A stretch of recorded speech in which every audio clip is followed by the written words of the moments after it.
G'day and welcome to the show. Today we have a Mexican treat that is quick to make, filled with yummy beans and nachos. More delicious gift ideas for you to prepare as Christmas presents, and what a great idea they are.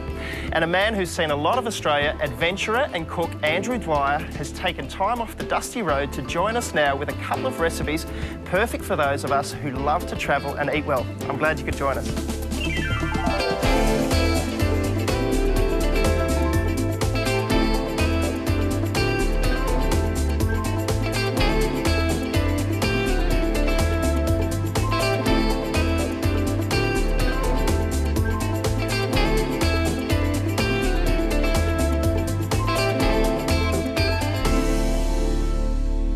Adventurer and cook Andrew Dwyer is joining us. Andrew, off the beaten track there, mate. How are you? Absolutely good. How are you? Mate, do you like how it's setting? This is fantastic. This is Outback Channel 9 in the studio. That's right. It's amazing. You have seen pretty much every part of Australia's outback, haven't you? Look, I have. I've been in all quarters of the deserts.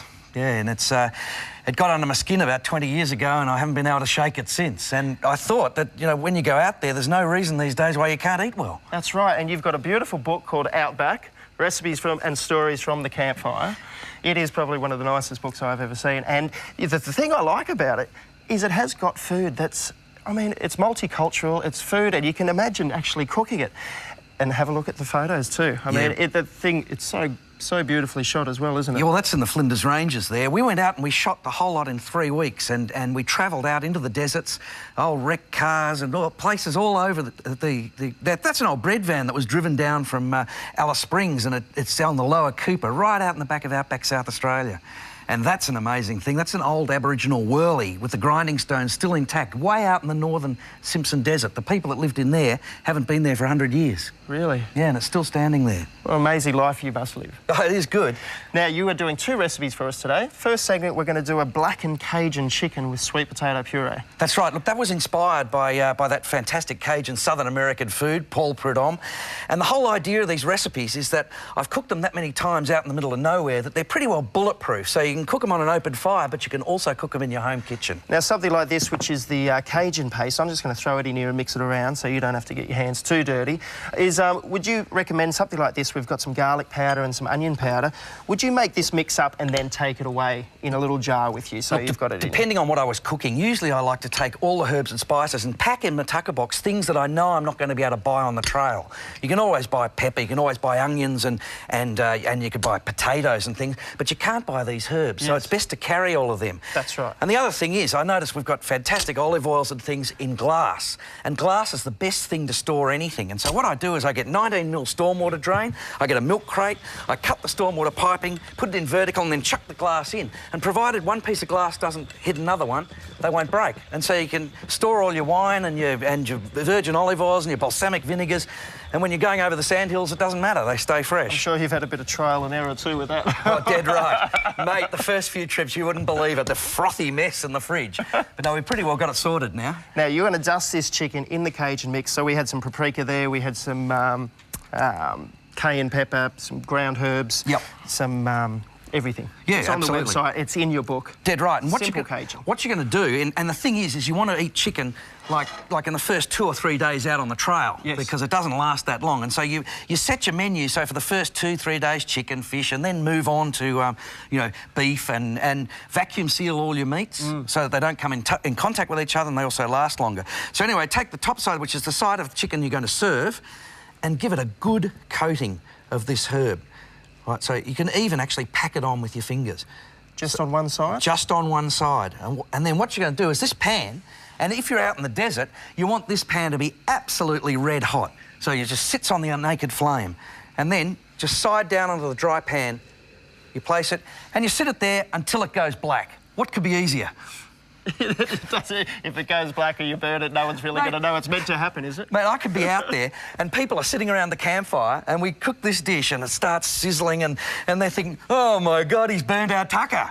But that's the way it's cooked. And so we cook it for about 4 minutes on each side, and then they come out like this, and that looks just gorgeous. That's right. And what you do is you can watch it cook on the side, and you can see the chicken slowly go white, so you know that it's cooking pretty well. And then when it's gone through about 3/4 of the length of the chicken, with a spatula, turn him over. And that's what it should look like when it's... Oh, have a smell of that. That is smelling very good. It's all right, isn't it? Now, you're going to serve this with some sweet potato puree that's flavoured with some flavours? Yeah, we've just boiled the sweet potato puree up, place that on the base of the plate, and then this fantastic onion marmalade. You can cook this stuff for hours. The longer you cook it, the sweeter it is. And you can probably cook that and take it away with you in a jar, which would be perfect. That's right. And then one piece of the blackened chicken on top, and even a little sprig of thyme. And there's your dish. Bon appetit. Thank you, Chef. That looks fantastic. Now, Andrew's going to stay and share another great dish from his cookbook after the break.